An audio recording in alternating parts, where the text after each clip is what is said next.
I demand that time cease. The past will return and the stories of yesterday unfold. Listen to the weird circle.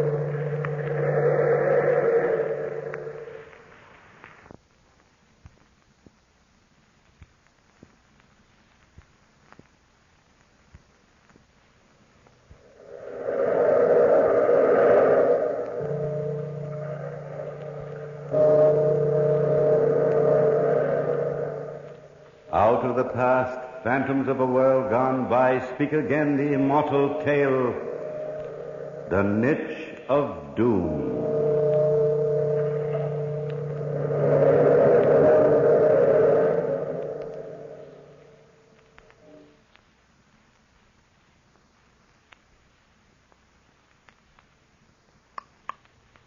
Will it never stop, this constant tapping inside my mind? Yes, I've listened to that same hopeless tapping for days on end. I thought it would stop when I came to this rest home. Here in my room, my husband sits on the edge of my bed, watching me, knowing my thoughts, feeding me horror, tearing at the fabric of my mind as a spider tears the wings off its prey. My husband, Auguste Marais. My husband, my torturer, my captor, my murderer. A woman has a right to live, to laugh, to smile and be happy, a right to love and be loved. And I was lonely.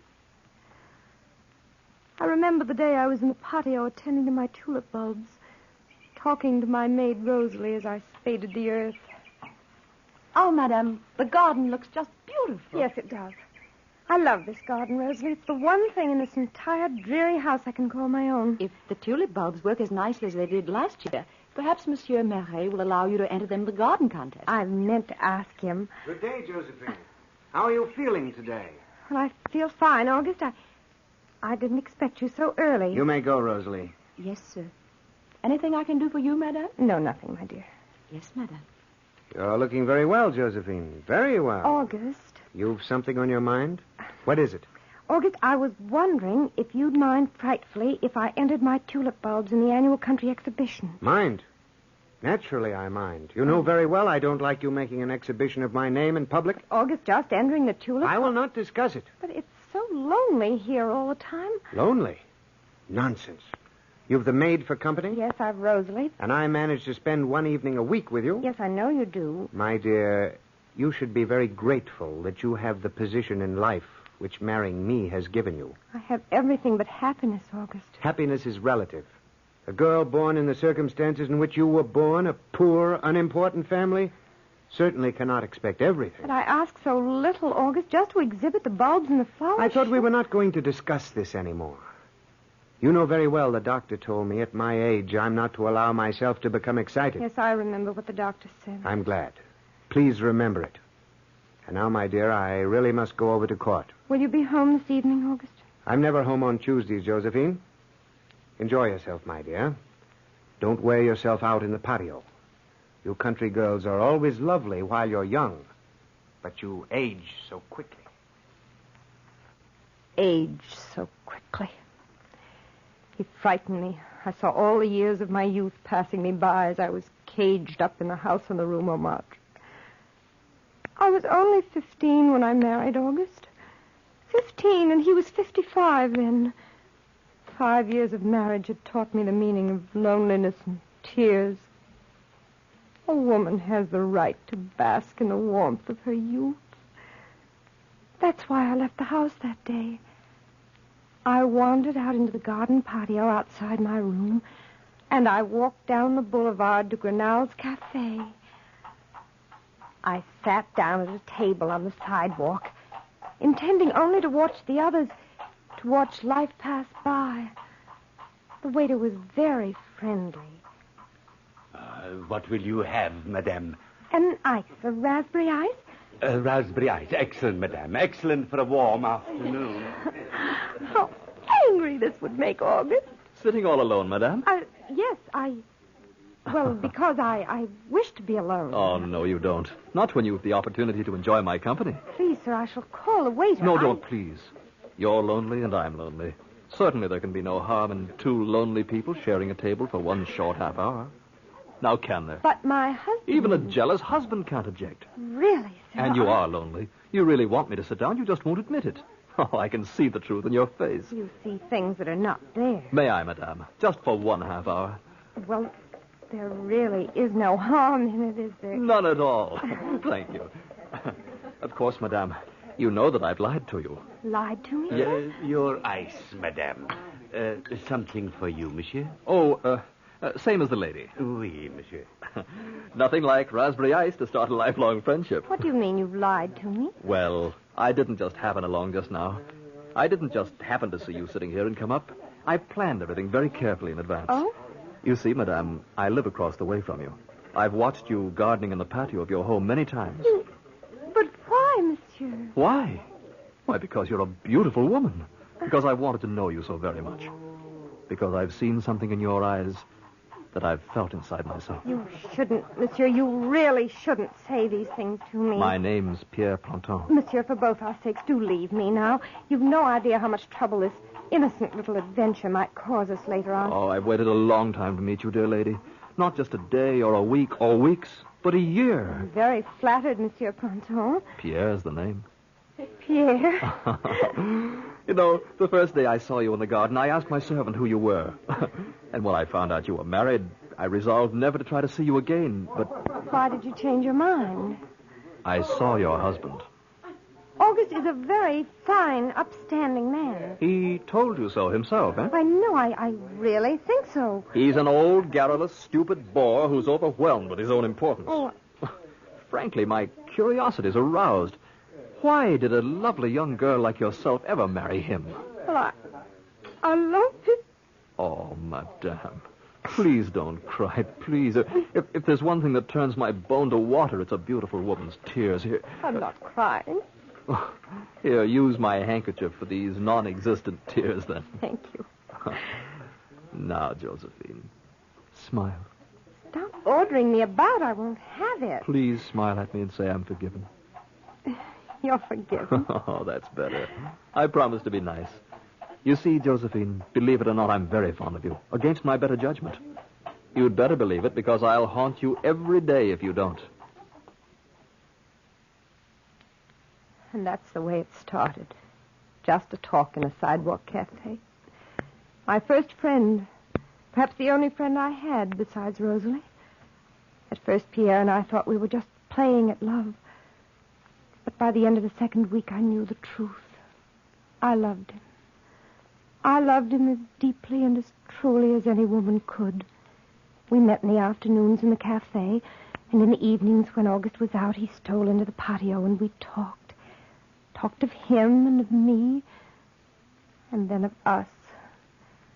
Of our future together. It was Tuesday, 2 weeks ago, that he was supposed to arrive at 9 o'clock. Rosalie was helping me dress. You'd better hurry, madame. He'll be here in half an hour. How do I look, Rosalie? Beautiful. I wish I were as beautiful as you. Oh, madame, put this brooch on the front of the dress. It sparkles so. Yes, I think I will. Rosalie, he's so handsome and so fine. And you really and truly love him? Really and truly. But what will you do, madame? I don't know. If I could only be honest with August, if I could only tell him and break away. Oh, madame, he'll kill Monsieur Pierre. Yes, I know, and he'd be well within his rights. I'm so frightened sometimes. So very frightened. Oh, madame. Listen, footsteps. That's August outside my room. What will you do? I don't know. Perhaps he'll leave before Pierre. But if he doesn't, then you must pretend that Pierre's your friend. Oh. Well, look at my lovely wife tonight. Dressed up, aren't you, my dear? Good evening, August. I always dress in the evenings, you know that. No, I didn't. I shall hereafter take more advantage of your loveliness. You flatter me, my lord. I didn't expect you to drop in to see me this evening. Were you expecting someone else? Why, how unfair you are, sir. Unfair? No, I'm, shall we say, more curious than unfair. You may leave, Madame Rosalie. Madame, What's the matter with you, girl? Why do you stand there staring like that? Well, it's the... Rosalie's expecting a visitor in my patio shortly, August. A visitor? Yes. Rosalie? Yes. Well, that's different. A lover, eh? I suppose you'll be getting married soon, eh, girl? Well, yes. Yes, more's the pity. Mind if I sit down a little, Josephine? No, do, my lord. I suppose you'll be leaving Madame and myself shortly. You should have told me, girl. Well, I had... You what? I didn't think, monsieur. If you'd told me, I'd have supplied you with a decent dowry. A girl in your position can scarcely afford a trousseau. It's very kind of you, monsieur, to offer me. Well, my dear, no matter what, I shall be generous to you and offer your future husband a fair dowry anyway. What say you, Josephine? Is that not generous? Very generous, my lord. Ah, yes, it is. My girl, Rosalie, you shall be married in the Marais Chapel at noon Friday. Friday, monsieur? So soon? 3 days? Yes, Friday. A girl in love should be delighted at the prospect. Unless you've lied to me. Lied to you? Oh, never, monsieur, never.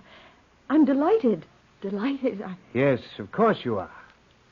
Well, Josephine, you might help the young lady plan her wedding while I'm gone. And make a list of all the necessary items which you'll need. Yes, my lord. I shall leave the entire proceedings in your hands. That ought to keep you well occupied. Yes, my lord. Are you leaving me so soon? I have to, my dear. You know these Tuesday nights. You know them very well. Good night, Josephine. Give my best to your suitor, Rosalie, and tell him I'll do my best by you. Oh, madame. Shh. Careful. August can be sly as a fox. Friday, yes, Friday. Rosalie, he's very clever. I don't know how he found out the nose. At least he suspects. What will we do, madame? I don't know. There he is. Tell him to come up, Rosalie. Yes, madame. Come up, monsieur. Is old Spider-Legs gone? Yes. But hurry, monsieur. Hurry. I climbed to my love's balcony. Oh, darling, darling, darling. Here. August is clever. He knows. What? He knows? He told you so himself? He came in this evening while I was dressing. I was afraid he might stay for the evening, so I told him about you. You told him? I said that you and Rosalie were engaged to be married. Oh, so... And, monsieur, he insists we get married Friday in the Marais Chapel. He's going to provide my dowry. You think he suspects you, Josephine? I know he does. Darling, you must leave at once and never return. Leave you and Rosalie to the mercies We'll of... lie our way out. Yes. I'll tell him my lover did not like to be rushed and quit me. And he'd believe it just like that? Of course. Never. Never, Rosalie. No, that's not the answer. That's not even sensible. Darling, sooner or later we'd have to take our chances and run away. Why not now? Run away? Where? How? To Spain. He'd never find us in Spain. I've no passport. I couldn't even leave the country. And as long as I'm in France, he'd find me and drag me back. We'd find a way to leave the country. Oh, Spain is lovely at this time of year. Beautiful. The trees are heavy with lilac bloom. And you'd like Madrid, Josephine. It's like another world. Madrid. If only... If only what? If only you've the courage, we'll leave at once. Pack a few things quickly, and we'll hire a coach to take us to the border. Tonight. Tonight, Pierre. Tonight.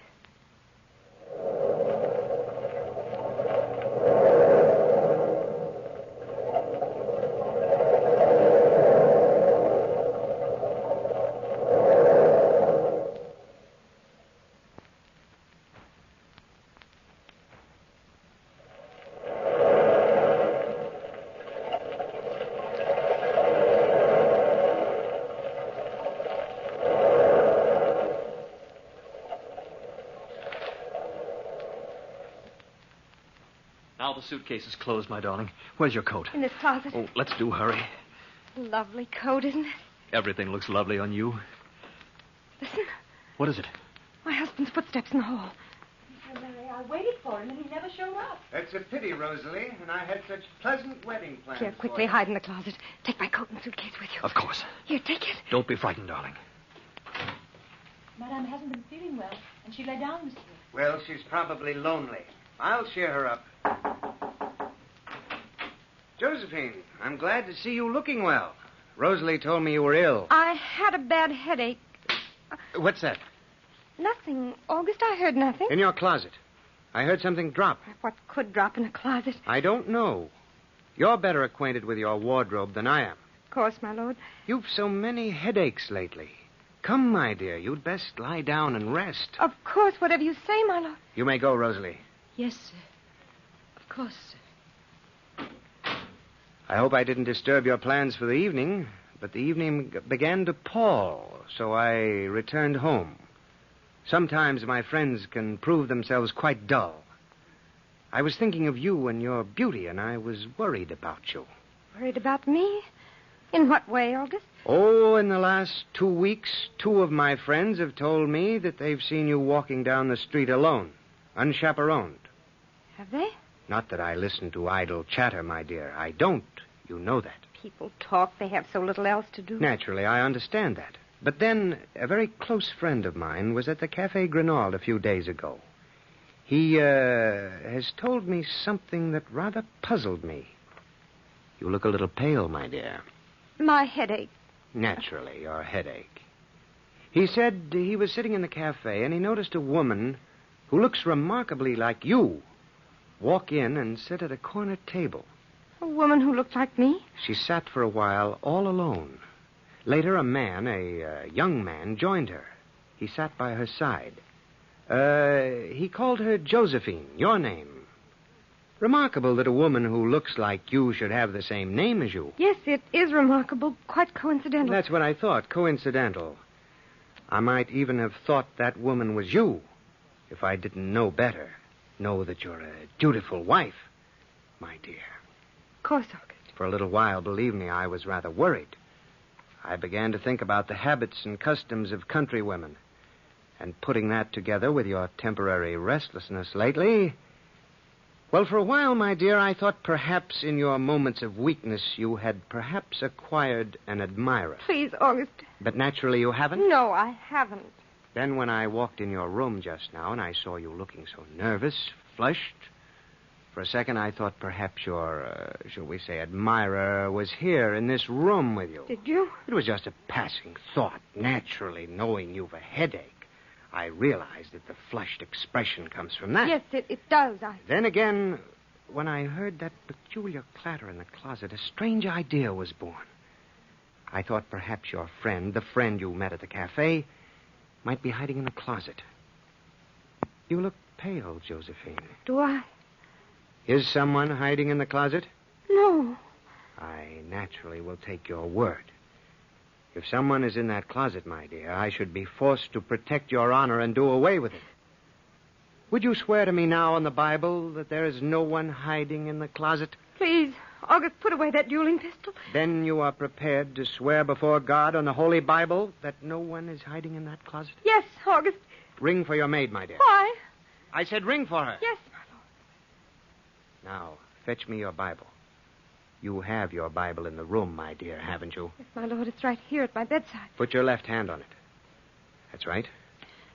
And swear on the Holy Bible there is no other man in this room besides myself.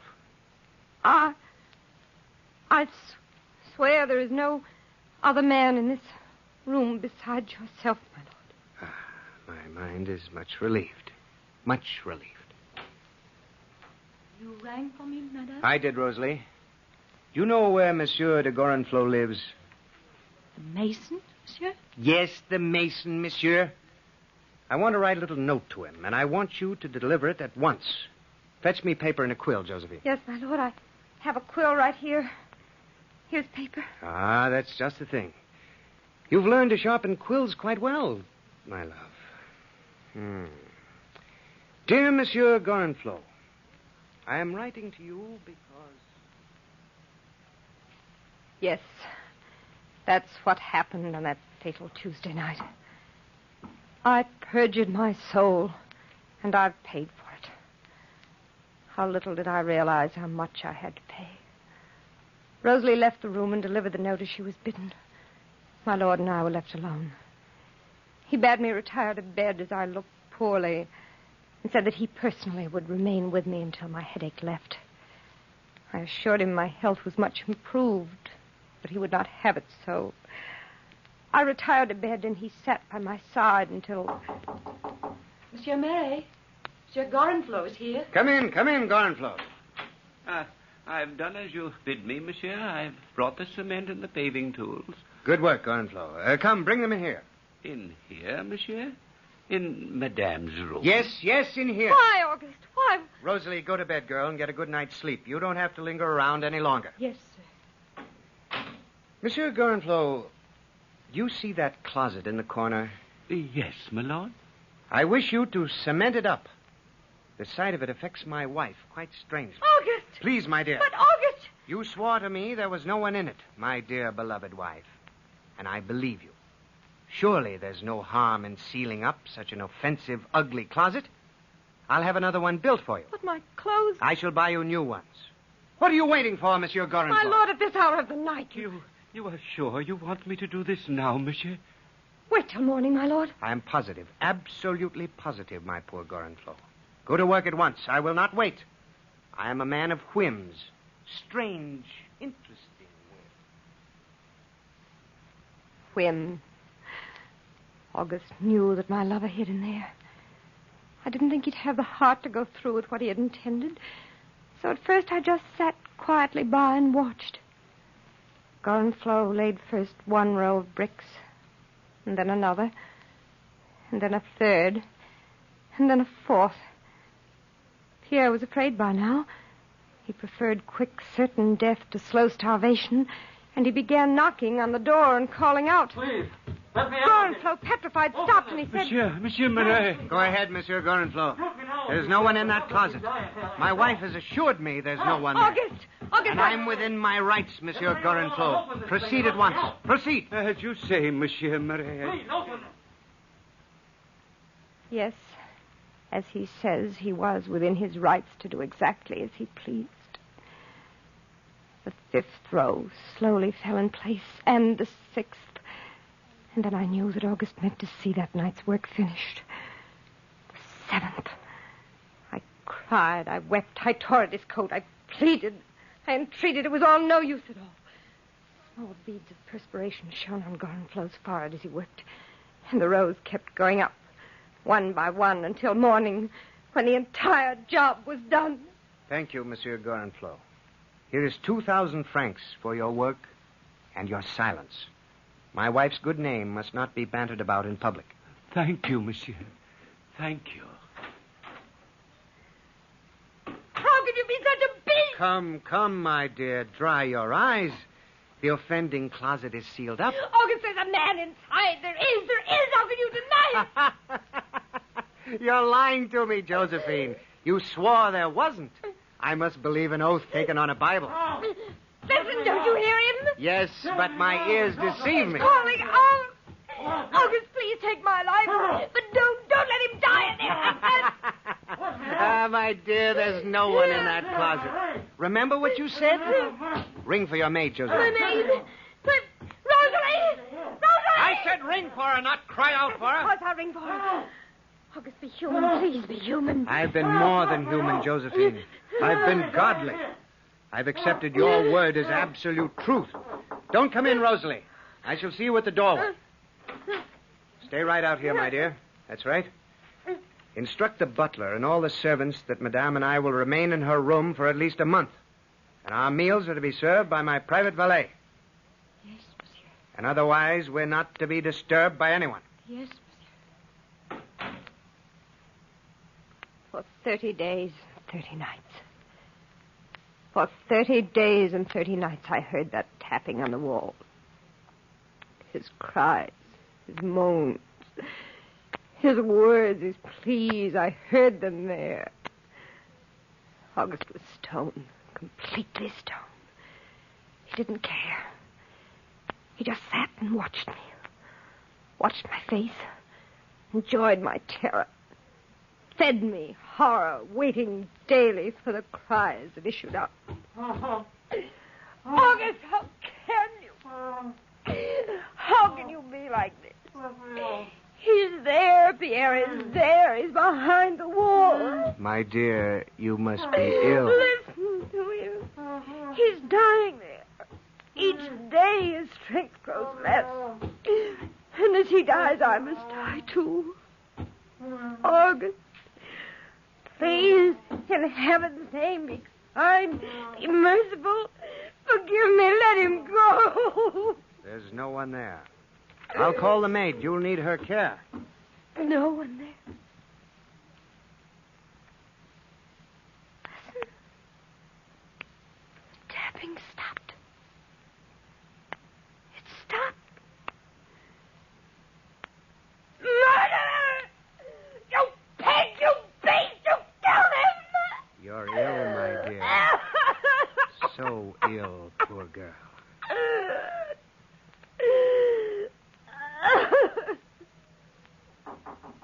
Come in. Call me, my lord. Please call the doctor, Rosalie. My wife is ill. She's going away for a long rest. A very long rest. So I sit here in this rest home, listening to the feeble tapping inside my head. The same feeble tapping I heard on the closet wall of my bedroom at home. That same feeble tapping.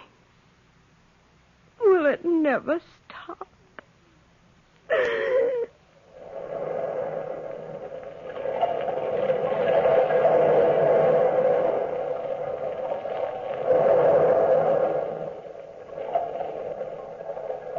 From the time-worn pages of the past, we have brought to you the story of the Niche of Doom.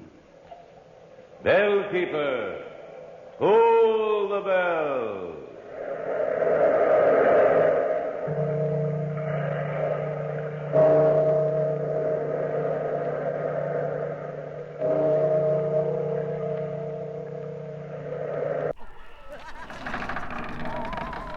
Return soon, brave listeners, to the shadows and secrets of Weird Circle, where each tale beckons you deeper into the unknown. Stay tuned for more chilling adventures from Golden Age Radio, rumble.com/c/GAR.